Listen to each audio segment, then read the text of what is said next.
All right, I'm going to kick it off. Welcome everyone, and thank you for joining us today. My name is Rachel Stock, and I work on the marketing team here at West Academic. Today, we'll be hearing from Rory Bahadur, author of Civil Procedure and Active Learning Approach. He will be sharing his directed reading teaching method and really how to implement it in your class.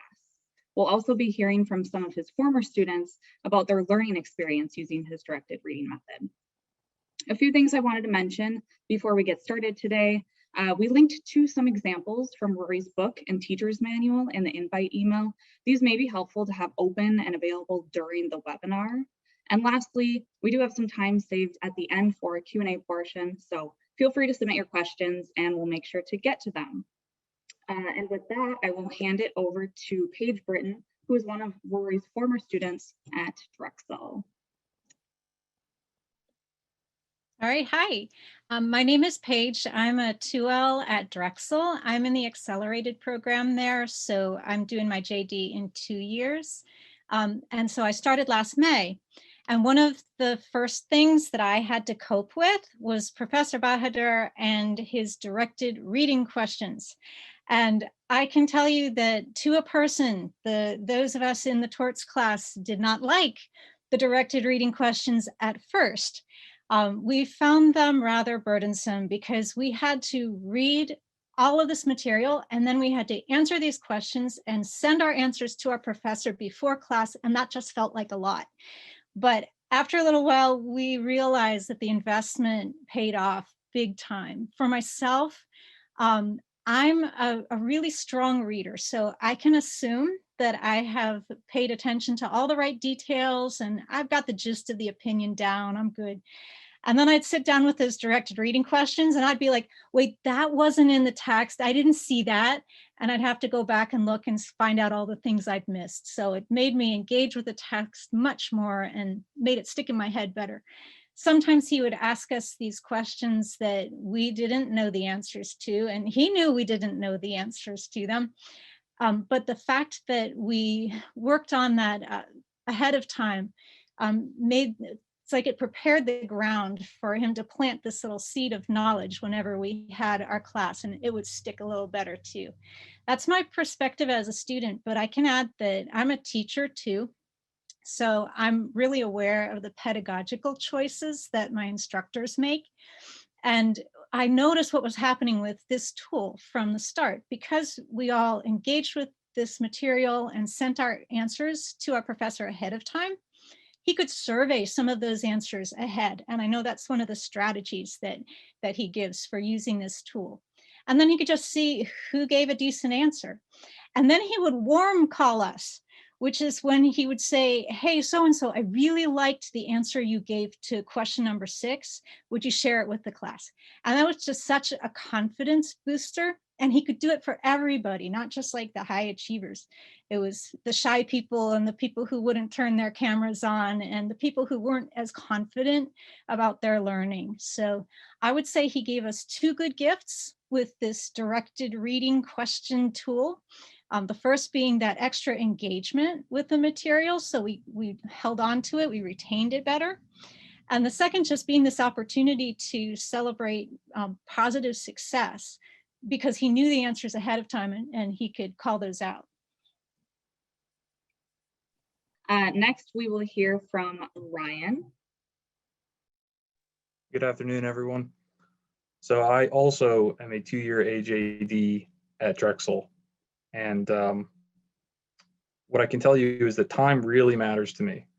And I am not, unlike Paige, a strong reader. It takes me a long time to get through any material.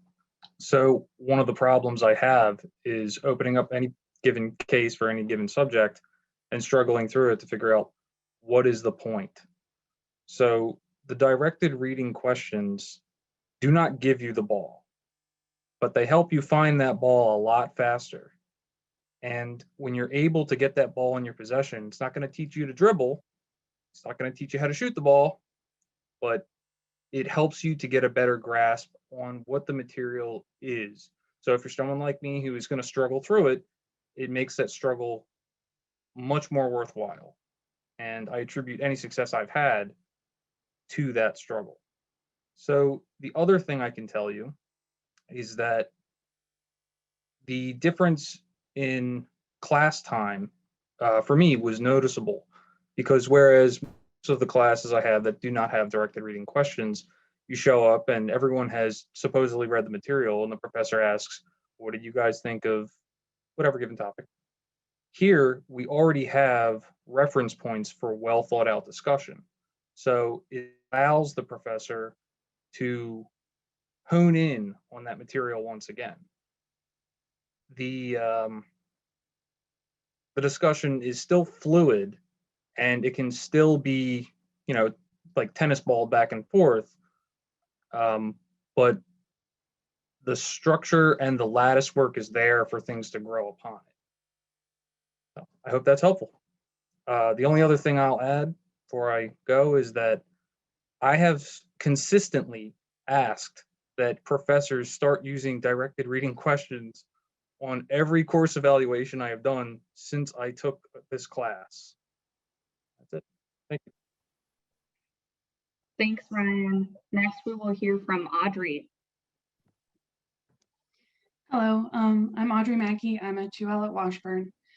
I did civil procedure, completely asynchronous over the summer with the directed reading questions. So we had it set up so we did a module every week.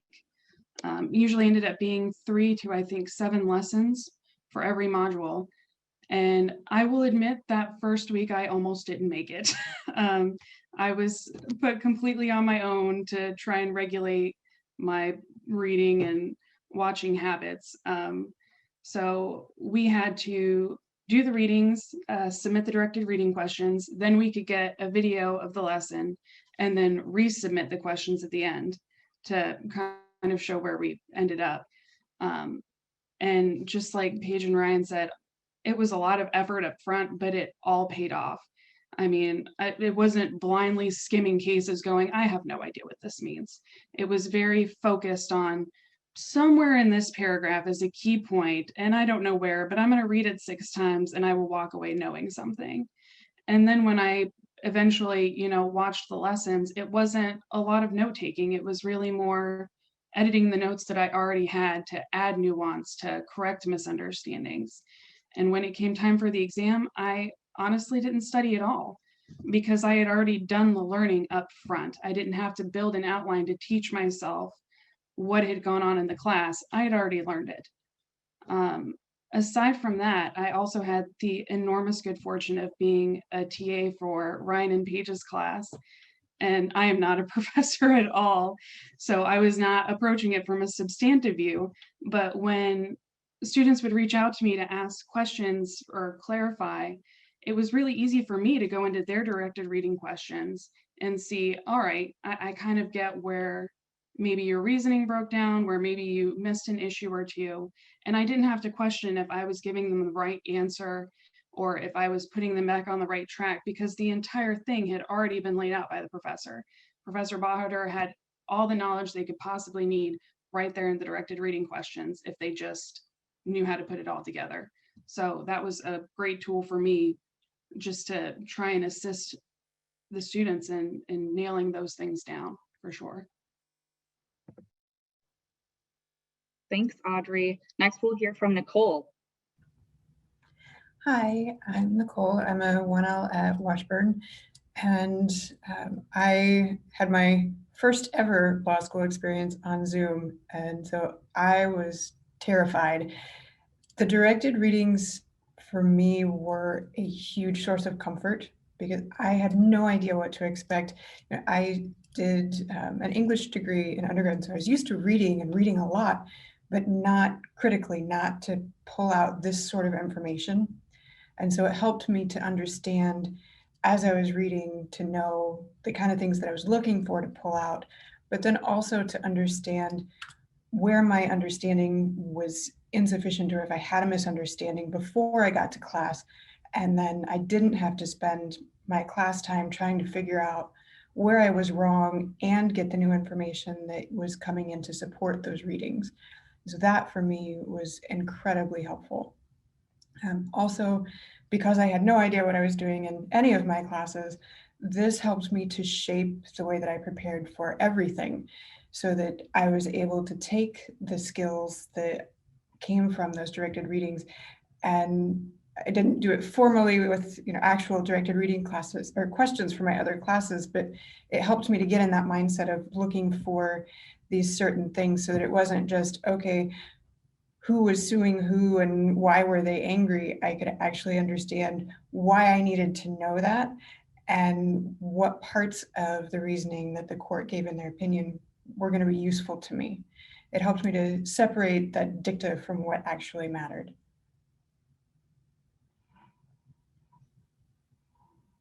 Thank you, Nicole. Lastly, we'll hear from Emma. Hello, my name is Emma, and I am a 1L at Washburn University School of Law, and I took the same class as Nicole. We were in torts last semester, and it was a hybrid learning course. So we had some folks on Zoom and some folks in person for the majority of the semester. And this directed reading style allowed us to have a classroom that really flowed, and it worked well, even having some students in person, some students on Zoom. With it being a hybrid class, there's always going to be that gap between answers and that type of thing. But because there were questions prepared beforehand and everyone had answers prepared beforehand, it allowed the class to flow much more smoothly in that regard. So this was a first semester class for me, and it was by far my favorite. And I truly believe that's because of the directed reading questions. It made me feel like I got it. Because it gives you the 3 bites of the apple is one way to say it. So you do the reading beforehand and you can really critically look at it through these directed reading questions, making sure you're getting these main points that you're supposed to get out of these cases. And then you have that second bite in class when Professor Bahadur or whoever is using the directed reading model just pretty much completely shreds what you thought you knew or adds to it. And then after class, you can take that document that you have with the directed reading questions and edit it and add that information that you picked up in class. And so that approach really, I think, is really the reason I think I learned the most out of that class, because it allowed me to get that substantial learning during the class and throughout the entire semester. And which is why I felt like I learned the most in that class.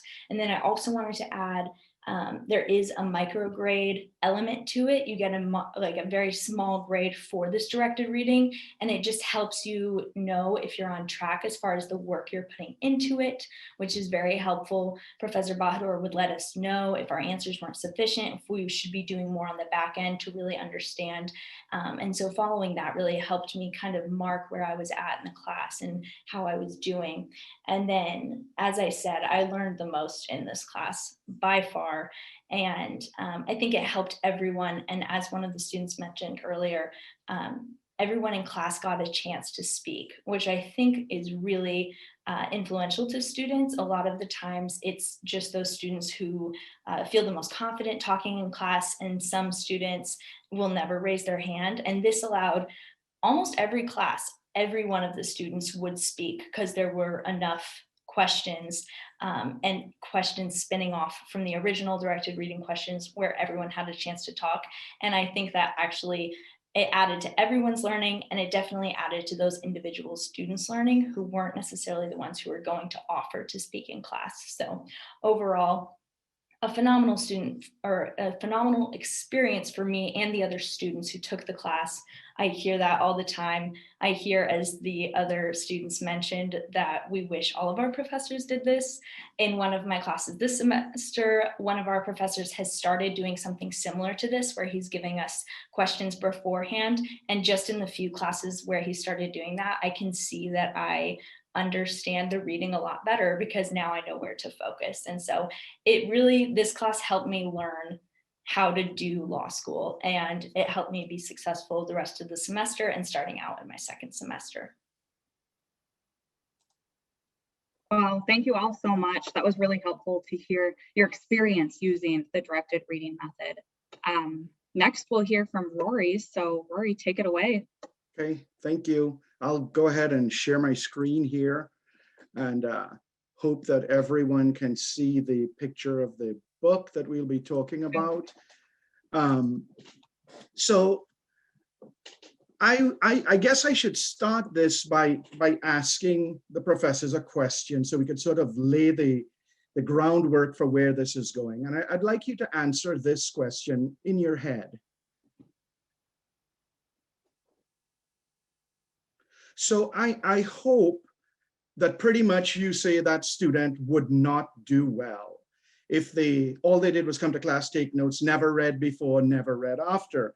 And so this is getting into the whole sort of rationale, the pedagogy behind the directed reading. Lisa Blasser at Western State has answered this question in a study. I don't know if the 10% she came up with is correct, but in law school, it appears as though 10% of the actual learning is happening during class time. The rest of the actual learning is happening when they read the cases before, and then when they go back and what I like to call massage the material after class. And so this shouldn't be surprising because this is work that Louis Schultz at FIU, Antonio Kowalski, and Washburn have done. All learning of new material, when anybody learns it, we form what are called cognitive schemas. In other words, we locate the new knowledge in the context of the old knowledge that we have already mastered. So I like to think of it as creating a contextual hook to the new knowledge. And a good example of this is students. When you say, for example, you give them the opportunity to contextualize Iraq, they say that Iraqing is like peeling an onion because it makes you cry. But seriously, they say it's like peeling back layers. The big question, is there a battery, is the skin of the onion? And each layer after that is, was there intent, was there? So it's an example of what happens when you allow students to create their own context, which is the whole gist of this book. And what this book is designed to do really is to make the creation of cognitive schema or contextual hooks much more efficient than without the directed reading. And for that, some of the students mentioned it, and I had not said this before, but you heard a student say something about coming into class and feeling their knowledge was shredded. So I like to think of learning in law school as building a series of boxes. Students come into class after reading a case or even after doing directed reading with this box of doctrinal knowledge or this box of understanding. And my job in class is to absolutely obliterate that box. And I sort of overstate it, but to add so much more to that box that the learning then happens when they go back outside after class and add the stuff that was brought in class to their knowledge and create a really huge, sophisticated box. We could call that assimilation, we could call that outlining, etc. So the whole purpose, the whole thing that happens in this book is, I tell my students, do not brief the cases, but instead, and it's not really a fair trade-off because they end up doing more work with the directed reading questions, to answer the questions that come after every case and submit those answers to me. And the way this book helps with the efficient creation of these boxes and contextual hooking is by using, I'd like to highlight 8 things about the book that help with this, and we'll explain a little bit how to use the book. So you see things like flipped classroom, active learning, assessment, and I did not plant this seed. I promise you, some student used 3 bites at the learning apple. We never communicated, but a lot of these things, when we read the jargon or read the scholarship, seems unattainable because it means as teachers, we have to do something completely different than what we normally do. Well, that's not true. So with a slight tweak in what you do in your typical, for lack of a better word, or Socratic law school classroom, you could use and achieve all of these techniques. And most importantly, with minimally more labor to you. This is not a labor-intensive process that I'm asking you about. So the first thing we talk about is directed reading for flipped classrooms. And really all a flipped classroom is that a student is coming into that classroom with more knowledge than they would have by just reading the material. We see in the literature that you have to use videos and you have to design these things. That's just not true. So these questions that they are answering on the material that we will be covering really the goal of that is to have them build bigger and better initial boxes. So they're coming into class with an understanding of the material at a level that they wouldn't come into with a depth of understanding of it. So in class, you could be much more sophisticated, cover more, and develop nuance in the doctrine that you couldn't typically do if the students were coming into class in an unflipped setting. So right now, you were emailed some handouts. And I'm going to refer to these handouts now when I talk about how active learning works with this book. And all active learning is getting out of the way and letting students learn and giving them this ability to learn on their own and to use their own context creation to learn the material. The opposite of active learning is a passive transfer of information. So in active learning, we design a learning sequence or a learning exercise where the students are able to take control of the learning and do it on their own by being guided through something that Michael Hunter Schwartz calls a discovery sequence exercise. So one of the things that you were emailed with the invitation to this webinar was a complaint exercise. And if you have it in front of you, what I'm about to say will make a lot of sense. One of the things I do, and I'm not going to put it up because I assume you have it there in the reading. One of the things I do as we start pleading, and I'm teaching, the students are assigned, they read rules 7 through 11. And then they come into class and I give them an actual complaint. But the complaint has text boxes around different parts of the complaint. So like, for example, the court title, there'll be a text box around it, and that text box will be identified as box 1. The numbered statements will have a box around it. The jurisdictional statement will have a box around it. And I am not telling them what those boxes mean. But I tell them that what they have to do before class is to go through rules 7 through 11 and say which of the rules are relevant to each of the boxes. And I can't tell you how important this is for students developing their own context for the boxes. So for example, in the complaint, the word complaint is circled, and I go, why is the word complaint circled? What does box 3 mean? And students are able to say, well, it's a combination of rule 10A and rule 7A that require that.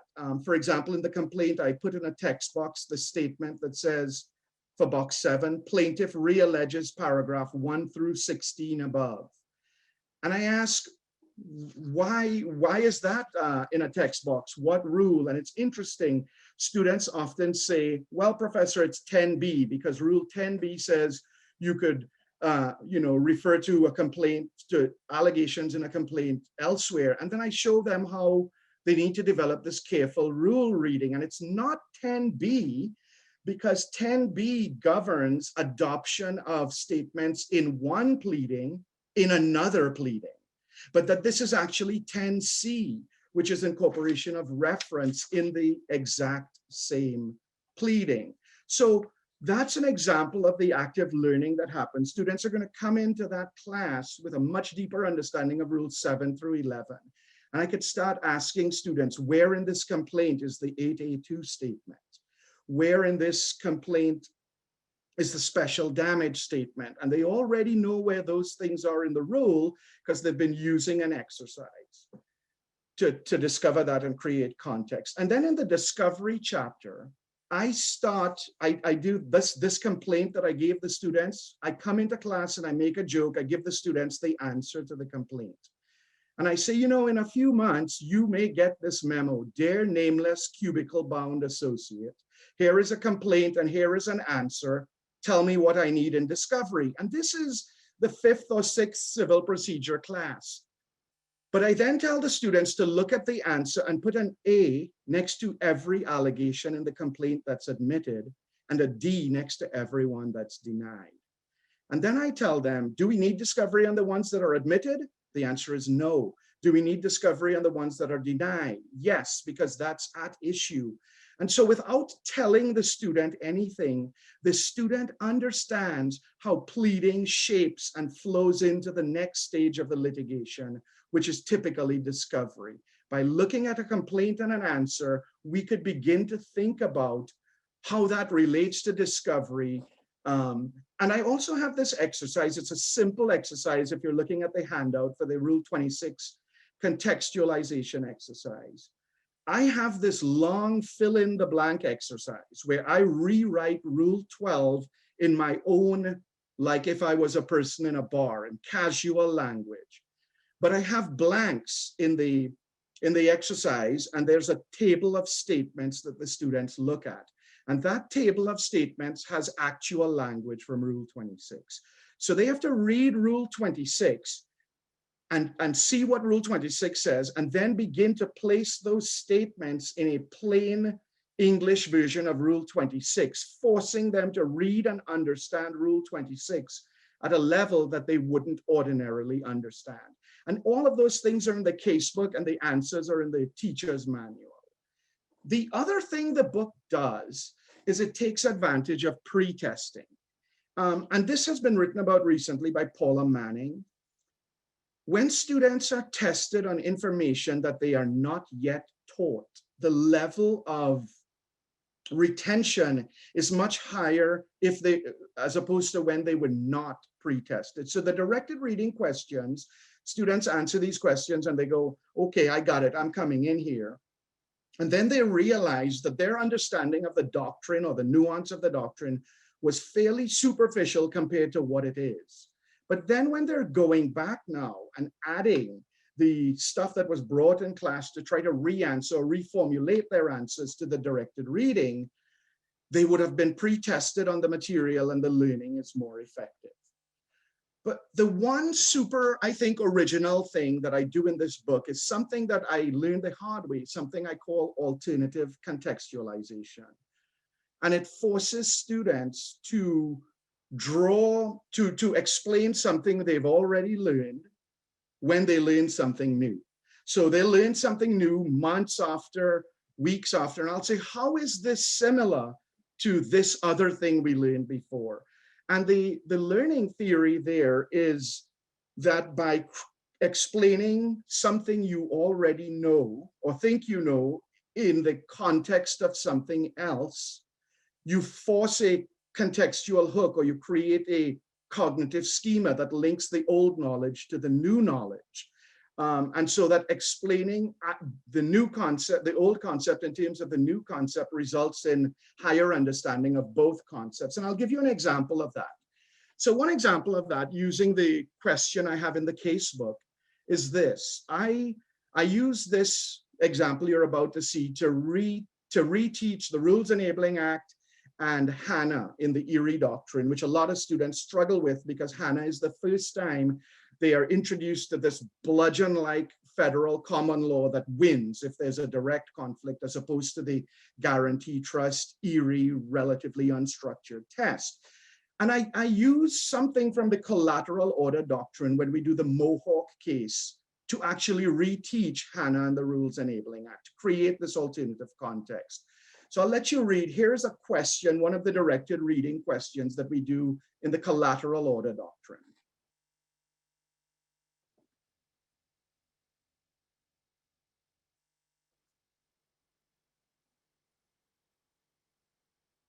So they're like, at this point, they're like, we're doing appeals. Why are we talking about HANA and direct conflict? And so the teacher's manual, however, if you read what's in the teacher's manual, it's self-explanatory, I'll let you read it. You'll see the pedagogical goal I'm aiming for with the directed reading questions.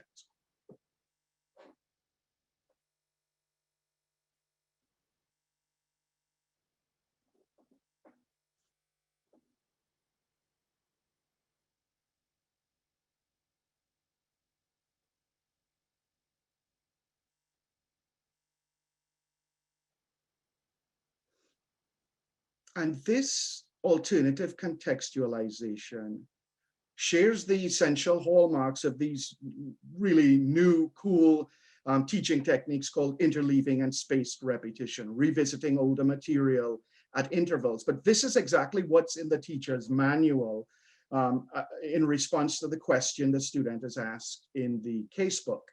The other thing, and some students mention this, is that we talk about assessment and feedback, and often teachers are reluctant to do a lot of this because it's supposedly labor intensive. Well, this method makes it not so labor intensive, as I'll explain. So we have two types of assessment, formative and summative.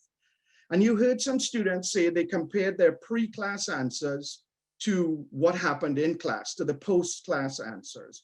So this is self-formative assessment. A student coming into class with answers they thought were perfect can leave that class and go, this is what I need to do differently when I'm reading now.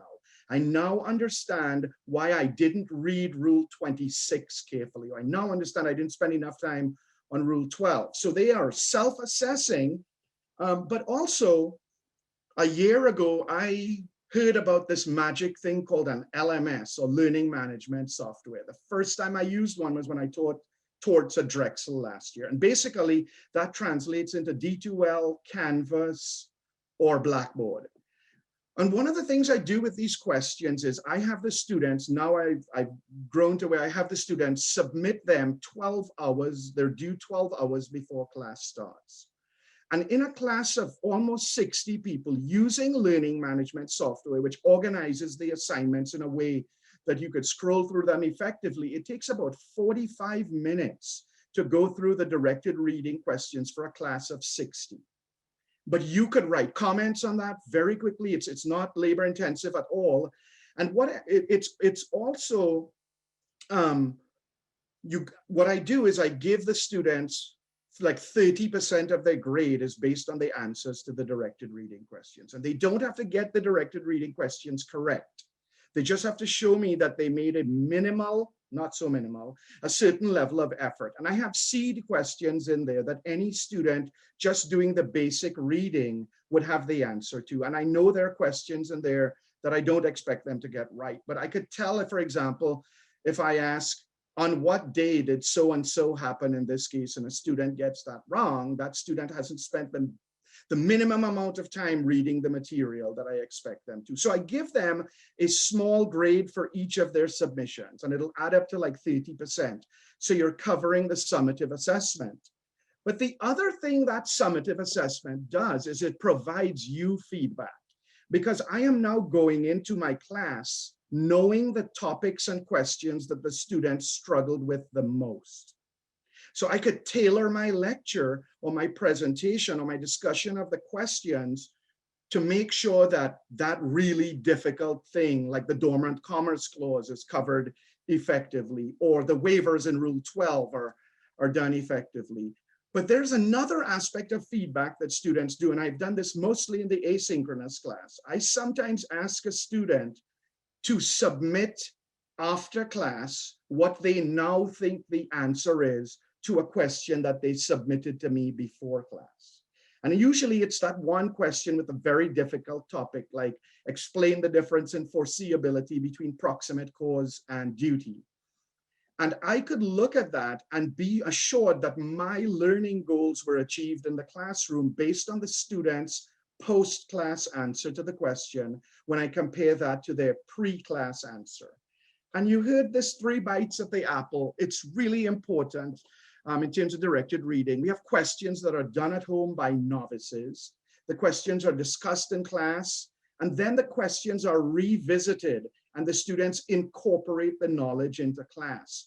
But they are already coming into class with a framework upon which to build this new knowledge. And that's their pre-class answers to these directed reading questions. Now, every single reading day, every single class in the book has a series of these directed reading questions that they have to answer. And they're discovery sequence exercises that lead the students down this sort of path to just being on the precipice of learning the stuff on their own properly, and then you add to it in class. So the other thing that's unique about the book is the teacher's manual. So there are 2 things about the teacher's manual that are really painful. One is that the teacher's manual is way longer than the book. The casebook is 355 pages because active learning is a constructivist theory. You don't have to give them as much for them to get as much. That's the whole premise of it. But every single directed reading question, and I think there are 300 or 400 of them or 500 of them in the CivPro book, comes with this, the teacher's manual comes with these long answers. So for example, here's a Rule 12 question that's asked in the casebook that I would expect students to submit their answers to, right? And then in the teacher's manual, the full detail behind the pedagogy and what you're trying to convey by the question is in the teacher's manual. So take a look at what's in the teacher's manual in reference to that question. Telling you where students usually get lost with Rule 12.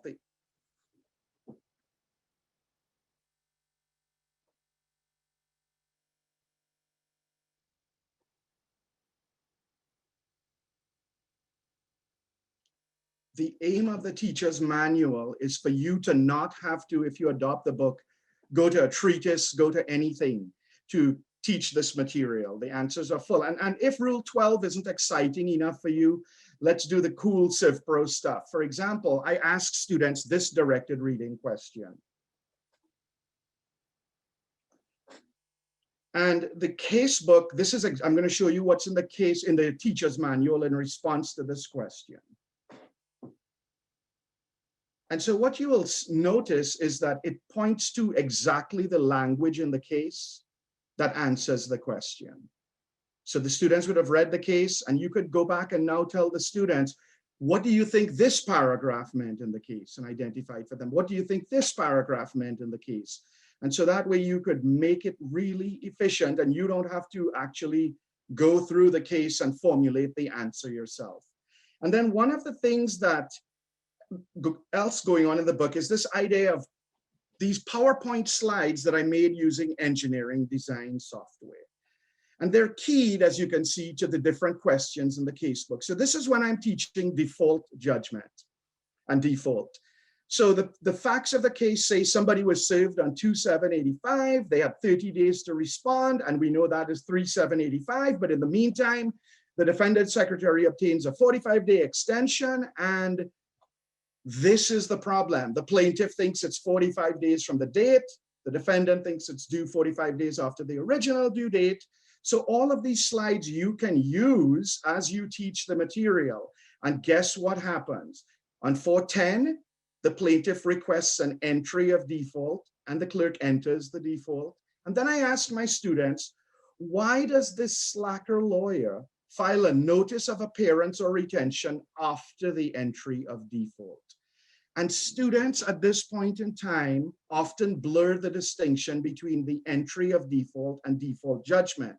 So the next slide that comes with the teacher's manual says, well, after the entry of default, the defendant wants the default set aside, and the plaintiff wants entry of default to be converted into a default judgment. And the slides explain, and these will be available to you by June. I'm still finishing up some, but adopters could get this from West Academic. It explains that this is important here, even after the entry of default, because Rule 55B2 says for anybody who has appeared, they're entitled to 7 days before the hearing to decide what happens to this default. Does it go this way? Does it go that way? So tons of questions, hundreds and hundreds of slides like these that are keyed to the answers in the casebook that you could use in class or you can use on Zoom. And then finally, the last thing about it is the methodology is identical for the teacher. You are not doing anything differently when you are teaching in person or when you are teaching synchronously. So you could have, I don't know, the unlikely event like a pandemic hit in the middle of the semester, and you're teaching in class. You could take this book, and the students and you will do nothing different when you're teaching on Zoom, because all the slides and PowerPoints, everything are designed to be used online. And in the asynchronous setting, the methodology is the same. Students submit the answers to the directed reading questions. Then they get access to a video lecture. Then they have to resubmit those answers so you as a teacher can see how the learning progressed from the initial question to what they picked up in your lecture. Again, giving you an idea about whether your learning goals were achieved. And at the very least, you could use the question you could use the book without learning management software. Just tell your students, instead of briefing, come to class prepared to answer the questions that were asked after the material. And so that is essentially what the book is about. And I'm happy to take questions.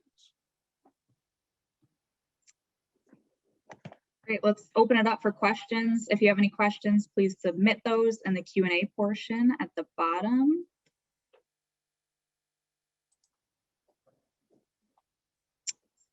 All right, first question. How is this method different from the problem method? That's a really good question.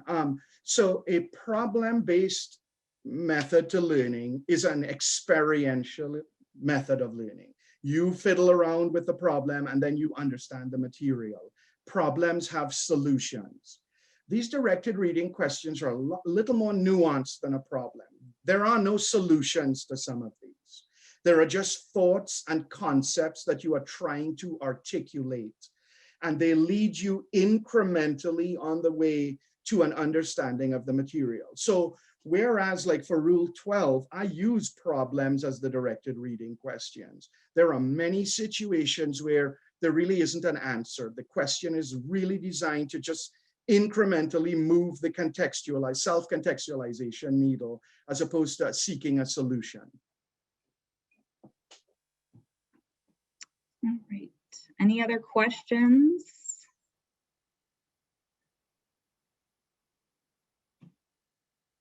Rory, are you open to people contacting you after the webinar too? Any questions? Sure, yeah. Looks like we got one more. What did you think of the level of effort required when taking the course? So this one looks like it's for the students. If one of you or a few of you want to share your experience. Ryan raised his hand. Ryan, it's all you. It felt right to raise my hand. Again, like I said earlier, I'm not a strong reader. I'm an okay reader. So in terms of the level of effort, I put in probably the same amount of effort. I got way better results. If that makes any sense, I'm not sure if it does. So con law, 4 hours of reading every night for me.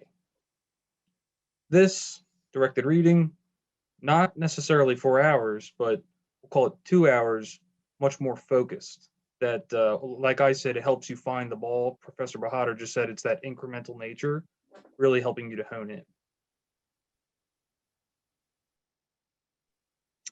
Emma, looks like your hand is raised. You want to go next? Yeah, so I would say generally this class with the directed reading questions did take me longer to do homework wise than my other classes.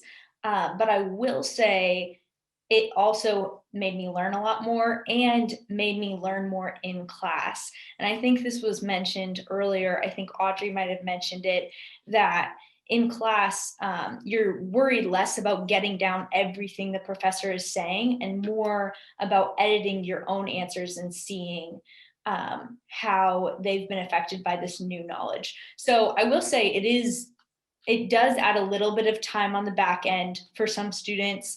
And it definitely depends on the class, because there were certain classes where it would be pretty equivalent. But I will say I think it was worth the effort on the back end. And for many students, it would be an equivalent amount of time, but you feel like you're actually learning the material as opposed to reading something 5 times over and not quite getting what the point is. Great. Looks like Audrey, do you have something to share too? Yes, I just wanted to throw in really quick. Washburn divides Civ Pro into 2 different classes. So my first half of Civ Pro was done not entirely traditional, but more traditional than directed reading. And I feel like I put less work in up front with my readings and being prepared for class, but towards times where we were getting to finals, I constructed this giant flow chart on my wall, and it honestly looked like I had gone insane. because I was trying to put all of the information together, trying to lock it all in, trying to make it all make sense so that I was ready for the final. And with the directed reading questions, I had already done that up front. So it was much easier to prepare for a class, not with directed reading questions, but I was much more prepared for the final with directed reading questions. Great. Thank you all for answering. Do we have any other questions before we wrap up? Feel free to submit those. And again, if not, Rory said that you can reach out after the webinar and he'll be happy to answer any of those questions. I don't see anything coming through. So with that, I will wrap up for today. We did record this webinar and we will be making it available on the faculty site sometime later this week. So check back for that if you want to rewatch any of this or forward it on to any colleagues. Thank you all so much for being here. This was so informative and really helpful. And thank you all for joining us today. Have a great afternoon and we'll see you later.